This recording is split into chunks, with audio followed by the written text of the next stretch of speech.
Shalom అండి, చెప్పండి. అయ్య గారు, అయ్యా విశ్వాసన అయ్య గారు, చెప్పండి. కలవరి సతీష్ అయ్య గారిని కలవడానికి ఏమైనా అవకాశం ఉంటుందా అండి? కలవరి టెంపుల్లో సతీష్ అయ్య గారిని కలవడానికి ఏమైనా అవకాశం ఉంటుందా? సతీష్ అయ్య గారిని కలవడానికి ఏమైనా అవకాశం ఉంటుందా సార్?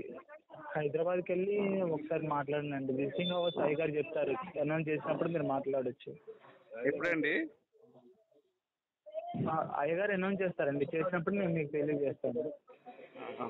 అయ్యా నేను హైదరాబాద్ వెళ్ళానండి. నేను ప్రోగ్రామ్ కూడా స్పాన్సర్ చేశాను సార్. నేను స్పాన్సర్ చేశాను, కలవలేదు. ఒక 55,000 కట్టాను. అవునా? ఈసారి వెళ్ళినప్పుడు మీకు స్లిప్ ఇస్తారు కదా, ఆ స్లిప్ చూపెడితే అయ్యగారిని కల్పిస్తారు. స్లిప్ చూపిస్తేనే కలుస్తారండి? స్లిప్ సార్ మళ్ళీ ఏమన్నా స్పాన్సర్ ఉందా సార్ ఏమన్నా కట్టడానికి? చేయాల్సిన పని లేదు. మీ దగ్గర స్లిప్ ఉంది కదా, అయ్యగారిని కలవలేదు కదా, పోయి ఈ స్లిప్ ఉందని నేను కలవలేదని చెప్తే ఇంకా వాళ్ళే మిమ్మల్ని అక్కడ కల్పిస్తారు. అయ్యా ఏం లేదయ్యా, మా ఫ్రెండ్ ఒక అతనికి ఎయిడ్స్ ఉంది. దానివల్ల కొంచెం ఇబ్బంది పడుతున్నాడు అయ్య గారు. మాది మంచిర్యాలయ్యా సార్. ఇది విశ్వనాథ ఆలయం ఎదురే ఉంటుంది మా ఇల్లు. మీ పోస్టర్ చూసారండి, మంచిర్యాలలో విశ్వనాథ ఆలయం ఉంది కదా, ఆ ఆలయం ఎదురుగానే పోస్టర్ పెట్టారు కలవరి సతీష్ అయ్య గారిది. అవును, శ్రీనివాస గార్డెన్స్. ఏ టెంపుల్ అండి? శ్రీనివాస గార్డెన్స్ ఉంది కదండి మనకి, గద్దరాగడి దగ్గర. అవునవును, విశ్వనాథ్ ఆలయం ఉంది కదండి. అదే మనకి ఏమంటారు, ఎంసీసీ దగ్గరలో బెల్లంపల్లి రోడ్ లో శ్రీనివాస గార్డెన్స్ లో జరుగుతుంది. అదే అంటే మా పోస్టర్ ఇక్కడ విశ్వనాథ ఆలయం దగ్గర, ఆలయం పక్కనే అతికిచ్చారండి. అది చూశాను నేను. అతికిచ్చారు అయ్య గారు. అయ్యా నాకేం లేదు సార్, మా ఫ్రెండ్ ఒక అతనికి ఎయిడ్స్ ఉంది. దాన్ని బట్టి మరి కలవరి సతీష్ అయ్య గారి దగ్గర ప్రార్థన చేసుకుందాం అని చెప్పి, ఆయన రియల్ ఎస్టేట్ వ్యాపారం, ఒక 60 కోట్లు ఆస్తుంది, కానీ ఇక ఎప్పుడో పాపం చేసినట్టున్నాడు. దాన్ని బట్టి ఆయనకి ఎయిడ్స్ వచ్చింది సార్. ఎయిడ్స్ కూడా ఏంటంటే అయ్య గారు, ఒకసారి నా మంచిర్యాలలోనే ఒక అతనికి చర్చి కట్టించాడంట. చర్చి కట్టించిన తర్వాత వాళ్ళు వస్తూ ఉన్నారు. పాస్టర్ గారి భార్య మా ఫ్రెండ్ దగ్గర అయ్యారట సార్. దగ్గర అయ్యటం వల్ల పాస్టర్ గారి భార్యకి ఎయిడ్స్ ఉందంట. ఆ ఎయిడ్స్ మా ఫ్రెండ్కి వచ్చింది. మా ఫ్రెండ్ 500 గజాలు ఇచ్చాడు చర్చి కట్టడానికి. ఆయన ఏంటంటే బాధపడతా ఉన్నాడు, అయ్యో నేను చర్చికి స్థలాన్ని ఇస్తే పాస్టర్ గారి భార్యతో నేను కలిశాను, ఆ పాపం నాకు చుట్టుకుందండి, ఏం చేయాలో అర్థం కావట్లేదు. ఏంటంటే అంటే ఎవరండి, ఏం పాస్టర్ ఎవరండి అని అంటే, ఎవరనండి ఆయన కలవరి సతీష్ గారి దగ్గర బంధువు అవుతాడంట అండి, వాళ్ళకి అన్నో తమ్ముడు అవుతాడంట, దూర బంధువు అంట అండి. చర్చి కట్టుకోవడానికి నేను 500 గజాలు స్థలం ఇచ్చాను. ఇచ్చిన తర్వాత నేను ప్రార్థన చేసుకోవడానికి చర్చికి వెళ్తున్నాను సార్. అప్పుడు వాళ్ళ పాస్టర్ గారు నన్ను దగ్గరికి తీసిందండి. ఆ పాస్టర్ గారు కలవరి సతీష్ అయ్య గారిని కలవడానికి వెళ్ళినప్పుడల్లా నన్ను రమ్మంటారు ఈవిడ. ఇక మేము కలుస్తున్నాము సార్, మనకేం తెలుసు, ఎయిడ్స్ ఉందన్న సంగతి మాకు తెలియదు కదా, మరి ఏం చేయాలి సార్, మాకేం అర్థం కావట్లేదు. ఏమన్నా అంటే మళ్ళీ వాళ్ళు పెద్ద వాళ్ళు కదా, పెద్ద ఇష్యూ అవుద్దని చెప్పేసి నేను ఆగానండి. ఏం చేయాలి సార్, నాకు ఎయిడ్స్ వచ్చింది పాస్టర్ గారి భార్య వల్ల. ఆ పాస్టర్ గారికి కూడా ఎయిడ్స్ ఉందంటండి. ఏం చేయాలో అర్థం కావట్లేదు అయ్య గారు. అందుకే కలవరి సతీష్ అయ్య గారిని కలిసి, అయ్యా ఇది ఎయిడ్స్ పాస్టర్ వల్ల వచ్చింది, ఆయన ఎవరో మీ తమ్ముడంట, ఏం మరి దూర బంధువు అవుతారంట, మనకు తెలీదు, మరి ఆ వల్ల ఈయనకి ఎయిడ్స్ వచ్చిందండి, ఏం చేయమంటారు మరి అని అడుగుదామని కొంచెం అనుకుంటున్నామండి. ఏమైనా ప్రార్థన చేస్తే అయ్యగారు, ఏమన్నా సతీష్ అయ్య గారు ప్రార్థన చేస్తే ఏమైనా తగ్గుద్దేమోనని. ఒకసారి శనివారం రోజు ఏం చేస్తారంటే, మీరు స్పాన్సర్ చేసిన స్లిప్ ఉంది కదండి. అవునండి సార్, నేను ఒకసారి 1,70,000 చేశాను, ఒకసారి 55,000 చేశాను, ఒకసారి 3,60,000 చేశాను. ఆ. ఇవన్నీ స్లిప్లు నా దగ్గర ఉన్నాయండి. ఓకే, అన్ని తీసుకొని పోయి ఒకసారి ఆఫీస్లో అక్కడ హైదరాబాద్లో ముందు ఆఫీస్లో కలవండి. ఆ, కలిసినప్పుడు విషయం అంతా వాళ్ళకి చెప్పండి, వాళ్ళు మిమ్మల్ని తీసుకొని వెళ్తారు అయ్యగారి దగ్గరికి. ఆ, ఆ, ఆ. మరి ఎట్లా ఏదైనా సరే? ఎప్పుడు వెళ్తారంటే మీరు అక్టోబర్ 3వ తారీఖు తర్వాత వెళ్ళండి. ఆ, 3వ తారీఖు తర్వాత శనివారం ఉంటుంది కదా, కుదిరితే ఈ శనివారం వెళ్ళి మాట్లాడండి. ఆ. మరి ఈయనకి ఎట్లా సార్ న్యాయం జరగాలి? మరి కలవర సతీష్ వాళ్ళ బ్రదర్ వాళ్ళ మిస్సెస్ అంటే ఈవిడ దగ్గర బంధువు అంట. మనకి ఏం చేయాలో అర్థం కావట్లేదు సార్. అతనేమో హాస్పిటల్కి వెళ్ళి ఎన్ని హాస్పిటల్ తిరిగినా కూడా అతనికి ఏమీ తగ్గట్లా. నేనేమంటున్నానంటే న్యాయం జరగాలి నాకు. నేను చర్చికి స్థలం ఇచ్చాను. ఆయనేమో మరి కలవ సతీష్ గారి తమ్ముడంట, దగ్గర బంధువు అంట, తమ్ముడు వరుస అవుతారంట. వాళ్ళతో పెట్టుకోలేను కదా నేను. మరి వాళ్ళ వల్లే నాకు ఎయిడ్స్ వచ్చింది కాబట్టి వాళ్ళే నాకు న్యాయం చేయాలి. కలవరి సతీష్ గారి అయ్యగారు ఏమన్నా ప్రార్థన చేసి ఏమన్నా తగ్గిస్తాడా అని ఆయన అడుగుతున్నాడండి. అవునా, ఒకసారి పోయి తగ్గుద్దంటారా? కనుక్కోండి. అయ్యగారు ప్రార్థన చేస్తారు. దేవుడికి అసాధ్యమైనదంటే ఏది ఉండదు కదా. దేవుడు సమస్తమును సాధ్యపరచగలుగుతాడు. ఎటువంటి రోగమైనా దేవుడి దగ్గర ఖచ్చితంగా ప్రతిఫలం ఉంటుంది. మీరు ఏం చేస్తారంటే ఒకసారి వెళ్ళి దైవజనులతో ప్రార్థన చేయించుకోండి. చేయించుకున్న తర్వాత అయ్యగారు చెప్పే సమాధానాన్ని చూసి మీరు ఏదైనా రెస్పాండ్ అవ్వండి. ఓకే. మరి ఇప్పుడు తమ్ముడు, మరి ఇప్పుడు ఈ పాస్టర్ అమ్మని, పాస్టర్ అయ్య గారిని, ఇతన్ని ముగ్గురిని తీసుకెళ్ళమంటావా? ఒకసారి నేను మీరు కనుక్కొని చెప్తానండి. ఏమండి? ఒకసారి నేను పూర్తిగా కనుక్కొని మీకు కాల్ చేసి చెప్తాను. కాదు తమ్ముడు, ఇప్పుడు వాళ్ళు బాధపడుతున్నారు తమ్ముడు. ఏం చేయాలో అర్థం కావట్లేదు. ఇప్పటికీ పాపం అతను 60-70 లక్షల దాకా పెట్టాడు. ఇప్పుడు చర్చికి స్థలం ఇచ్చిన పాపానికి ఎయిడ్స్ వస్తే కొంచెం బాధ కదా తమ్ముడు. అందులో కలవరి సతీష్ దగ్గర బంధువు అంట అతను. అతనికి ఎయిడ్స్ ఉంది పాస్టర్కి. పాస్టర్కి ఎయిడ్స్ ఉన్న వల్ల పాస్టర్ అమ్మకి ఎయిడ్స్ వచ్చింది. ఆ పాస్టర్ అమ్మకి ఎయిడ్స్ ఉండడం వల్ల ఇతనికి ఎయిడ్స్ వచ్చింది. అదే ఇప్పుడు మీరు అంటున్నారు కదా దేవుడికి అసాధ్యం ఏది కాదని. మరి కలవరి సతీష్ అయ్యగారు దగ్గర బంధువే కదా, ఆయనకి ఎందుకు ఎయిడ్స్ తగ్గలేదు? మరి వాళ్ళ ఆవిడకి ఎందుకు ఎయిడ్స్ తగ్గలేదు? ఇతనికి ఎందుకు వచ్చింది? ఈ డౌట్ కూడా వస్తుంది తమ్ముడు. ఇప్పుడు మరి అదే దేవుడు ఎవరికి ఎటువంటిది ఇవ్వగలడో దేవుడికి బాగా తెలుసు. ఎవరి క్రియలు ఎవరి అనేవి మనకి తెలియదు, కానీ చేసిన వాళ్ళకి తెలుసు, చూసే దేవుడికి తెలుసు. ఖచ్చితంగా ఎవరికి ఎటువంటి ప్రతిఫలం ఇవ్వాలని చెప్పి మనకి తెలియదు, కానీ దేవుడికి ఖచ్చితంగా తెలుసు. అది ఏ సమయంలో తీసివేయాలో కూడా దేవుడికి తెలుసు. ఎవరికి ఏం చేయాలనేది కూడా దేవుడికే తెలుసు. కాబట్టి జరిగిన విషయం మీరు ఒకసారి అయ్యగారితో మాట్లాడాలి అని అనుకుంటున్నారు. అయ్యగారికి విషయం తెలుసో తెలీదో నాకైతే తెలియదు, కానీ అయ్యగారు అసలు యాక్సెప్ట్ చేయరు ఇలాంటిది. కాబట్టి ఒకసారి మీరు పోయి అయ్యగారితో మాట్లాడండి. ఇప్పుడు మాట్లాడిన తర్వాత ఇతను ఏమన్నా అంటే తమ్ముడు, ఇతను మొన్న మాట్లాడాను, నీ కాలంటే కాల్లో కలుపుతారు అని ఏమన్నా అంటే, నాకు కలవరి సతీష్ బంధువుతో ఎయిడ్స్ వచ్చింది కాబట్టి కలవరి సతీష్ అయ్య గారు కూడా ఎయిడ్స్ ఎక్కించుకోవాలి. వాళ్ళ దగ్గర పనిచేసే వాళ్ళంతా కూడా ఎయిడ్స్ ఎక్కించుకుంటే అప్పుడు అందరం కలిసి ప్రార్థన చేస్తాం, అప్పుడు తగ్గితే నేను నమ్ముతా ఏసైనా అంటున్నారు తమ్ముడు. ఏం చేయమంటావు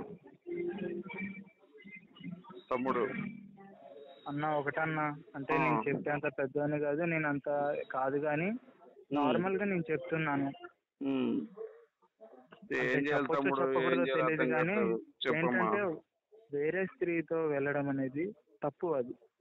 అది తప్పు అని మన క్రైస్తవులకి మాత్రమే కాదు, కానీ ప్రతి ఒక్క అన్యుడికి తెలుసు. తప్పు చేసే ముందు అది తప్పు అని తెలిసి కూడా చేస్తే అది ఎవరి తప్పు? అది అంతేనంటవా? వాళ్ళు చేసిన తప్పు కదా అది. వేరే స్త్రీతో బయట తప్పు చేయడం అనేది అది తప్పే. వాళ్ళు చేసిన తప్పుకి వీళ్ళు శిక్ష అనుభవించాలి, వాళ్ళు శిక్ష అనుభవించాలని. చేసిన తప్పుకి ఇప్పుడు ఎవరు శిక్ష అనుభవిస్తున్నారు? తప్పు చేసిన వాళ్ళే కదా అనుభవించింది. అవునవును. ఆయన ఏమంటున్నా అంటే, కలవరి సతీష్ అయ్య గారి దగ్గర మహిమలు ఉన్నాయి కదండి, ఆయన కూడా ఎయిడ్స్ ఎక్కించుకొని తగ్గించుకుంటే ఇంకా ఏసైకే ఘనత కదా, ఏసైకే మహిమ కలుగుతుంది కదా అంటున్నాడు. అయ్యగారు ఎందుకు తప్పు చేస్తారండి? మనుషులు తప్పు చేస్తారు. అతను దైవజనుడు, దేవుని వాక్యాన్ని ప్రకటించే వ్యక్తి. అయ్యగారికి తెలియదు ఆ తప్పు అని చెప్పి. తప్పు అని తెలిసి ఏ మనిషి చేయరు తమ్ముడు. ఆయన ఏమంటున్నాడంటే, తమ్ముడు ఎందుకయ్యా నువ్వు వ్యభిచారం చేసావంటే, మరి దేవుడు భార్యలే వ్యభిచారం చేశారు. యెహెజ్కేలు 23వ అధ్యాయము 22 నుంచి 30లో ఉంటుంది, చూసుకో కావాలంటే.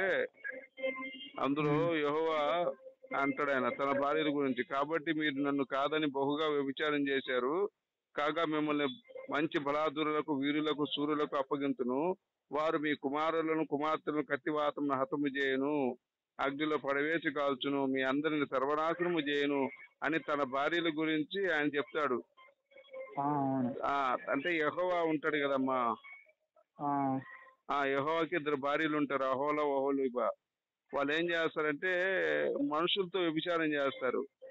బైబిల్ దేవుడు యెహోవా భార్యలు. ఆయన ఏమన్నా అంటే బైబిల్లో దేవుడు యెహోవా భార్యలే వ్యభిచారం చేశారు కదా, నేను చేసే తప్పేంది అంటున్నాడు తమ్ముడు. ఏం చెప్పమంటావు? బైబిల్లో యెహోవా భార్యలా? యెహోవా భార్యలని ఎక్కడ ఉందన్న అసలు? అహోలా ఒహోలీబా తమ్ముడు, ఎహెజ్కేల్ లో ఉంటది, మీకు ఎహెజ్కేల్ 23వ అధ్యాయంలో ఉంటది. 21 నుంచి 30 దాకా చదివితే నీకు అర్థం అవుద్ది. యెహోవా భార్యలు అంటే అర్థం అన్నా, ఇప్పుడు దేవుడు సంఘమైనప్పుడు మనము సంఘ సభ్యులు అంటే మనం కుమారులము. ఇప్పుడు మనము వధువు అయినప్పుడు దేవుడు వరుడు. దేవుడు మనల్ని ఉద్దేశించి చెప్పాడు అది, అంతేగాని అరే బాబు అట్ట కాదండి.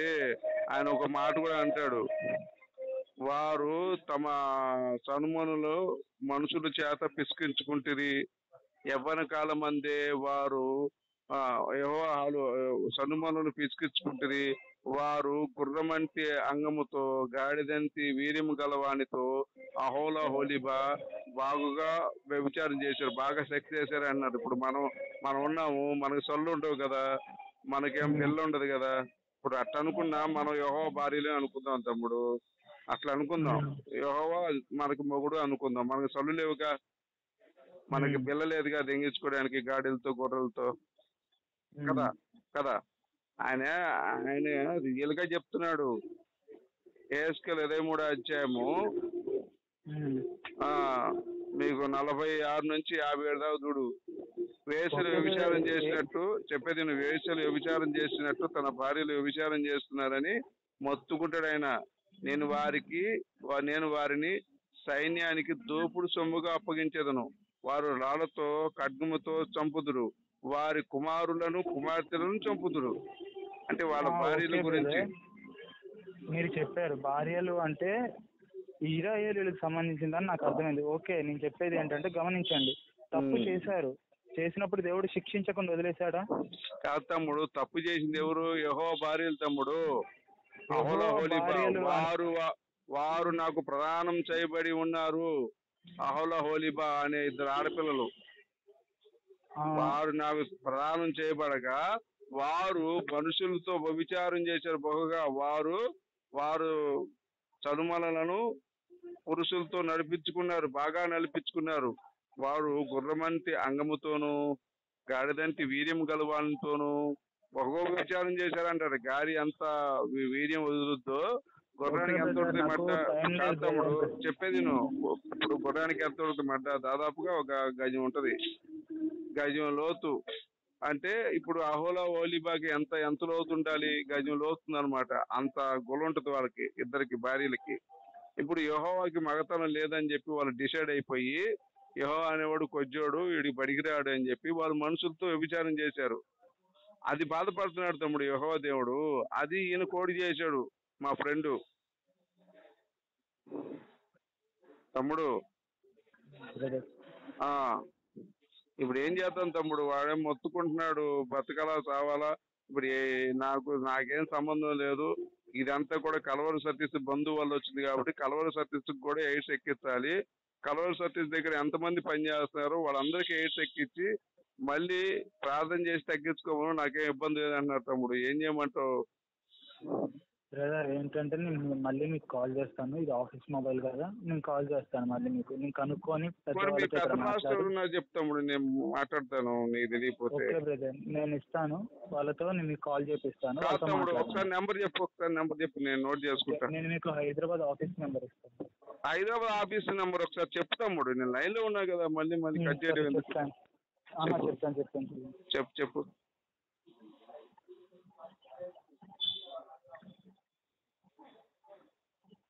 చెప్పమ్మా. చూస్తున్నాను.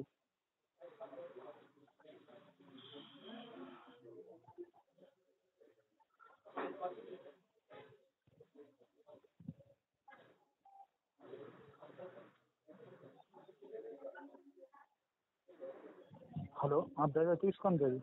చెప్పు. 90 590 90 590 51 51 996. 90 590 51 996. అంతే బ్రదర్. ఈ నెంబర్ కాల్ చేసి ఎవరు వస్తారు? హైదరాబాద్ ఆఫీస్కి వెళ్తుంది, అక్కడ ఆఫీస్లో ఉన్న వాళ్ళు మాట్లాడతారు. అక్కడ ఆఫీస్లోనా? Okay brother, thank you. కాదు తమ్ముడు, ఇప్పుడు మళ్ళీ నేను స్పాన్సర్ చేయాలనుకున్నా, ఎట్లా ఎప్పుడు ఇమ్మంటారు? శనివారం రోజు మధ్యాహ్నం 12 గంటలకు ఉంటుంది బ్రదర్. ప్రతి శనివారం మనకి మధ్యాహ్నం 12 గంటలకి మనకి స్పాన్సర్ మీట్ ఉంటుంది అయ్యగారితో, అక్కడ మీరు కలవచ్చు. కాదు తమ్ముడు, నేను ఒక విషయం చెప్తా విను. ఇప్పుడు గుడి దగ్గర, విశ్వనాథ్ గుడి దగ్గర అతికిచ్చారు. ఇప్పుడు యెహో దేవుడి భార్యలే మనుషులతో తెంగించుకున్నారు ఇద్దరు. ఇప్పుడు యేసు కూడా అంతే. యేసును కూడా రోమన్ సైనికులు రేప్ చేశారు. ఇప్పుడు నీకు ఒక వచనం ఉంటది, ఆయన వస్త్రములు మనుషులు చీట్లు పంచుకుంటే అని ఉంటది. వారు అంటే రోమన్ సైనికులు. అక్కడ సిలువేసేటప్పుడు ఏంటంటే రోమన్ సైనికులకి భార్యలు ఉంటారు. సిలువేసేటప్పుడు ఎవరినైతే సిలువేస్తారో వాడిని వంగబెట్టి దెంగుతుంటారు మనుషులు, అంటే రోమన్ సైనికులు. అక్కడ ఆచారం అది. అలాగే యేసును కూడా అలా దెంగారని చెప్పేసి ఒక ప్రవచనం ఉంది, తాల్ముడ్ గ్రంథంలో ఉంది. అది నిజమేనట్టవా? బ్రదర్ అది నాకు అనవసరం బ్రదర్. కాదు తమ్ముడు, ఇది గుడుల దగ్గర చెప్పేది. గుడుల దగ్గర మీరు ఎందుకు అతికిస్తారు? ఇప్పుడు ఇందులోనేమో తల్లితో కొడుకు తెంగే కథలు ఉన్నాయి, ఇందులోనేమో అన్ననే చెల్లి తెంగిన కథలు ఉన్నాయి ఈ బైబిల్లో. తర్వాత అసలు దేవుడే భార్యల దగ్గర తల్లి దగ్గర కొడుకుని బండి పెట్టాడు. బ్రోకర్ యెహోవా అనేవాడు బ్రోకర్.